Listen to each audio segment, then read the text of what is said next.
एक बार की बात है, केरल के एक छोटे से शहर में सुल्तान नामक एक डरावना कब्रिस्तान था। ऐसा कहा जाता था कि उस कब्रिस्तान में विभिन्न प्रकार के अलौकिक शक्तियां रहती थीं। एक चांदनी रात को बिली, लुसी और रोहित, तीन दोस्त कब्रिस्तान के किनारे पर एकत्रित हुए। अचानक उनको कब्रिस्तान से भयानक फुसफुसाहट की आवाज सुनाई दी।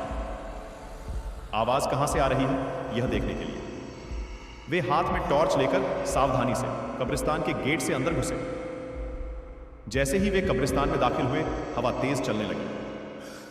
अचानक उन्होंने एक इंसान को एक मकबरे के पास टहलते हुए देखा। वो उदास और खोया हुआ दिखाई दिया, इसलिए बिली, लुसी और रोहित उसके पास आए और पूछा, कौन हो तुम और इतनी रात को यहां क्या कर रहे हो? तो उसने जवाब दिया कि मैं एक आत्मा हूं और मेरा नाम अकबर है। अकबर ने उन्हें उस भयानक अभिशाप के बारे में बताया जो इस कब्रिस्तान के सभी आत्माओं को परेशान करता था।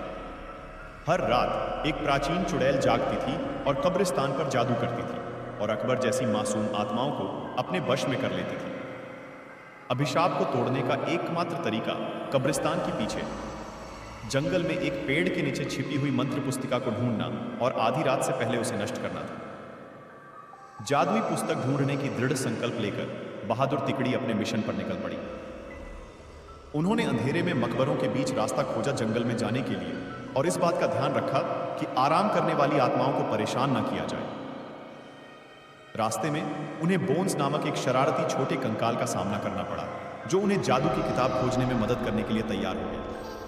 वह कंकाल उन्हें एक पुराने आम के पेड़ के पास ले गई और कहा, इस पेड़ के पत्ते सब अपने पास रखें।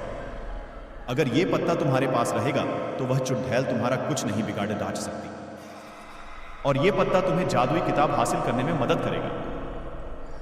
यह कहकर वह कंकाल वापस कब्रिस्तान की तरफ चला गया। आम के पत्ते को अपने हाथ में लेकर तीन दोस्त जादुई किताब ढूंढने लगे। बहुत ढूंढने के पश्चात जंगल में एक झील के अंदर उन्हें छमता हुआ कुछ दिखाई दिया।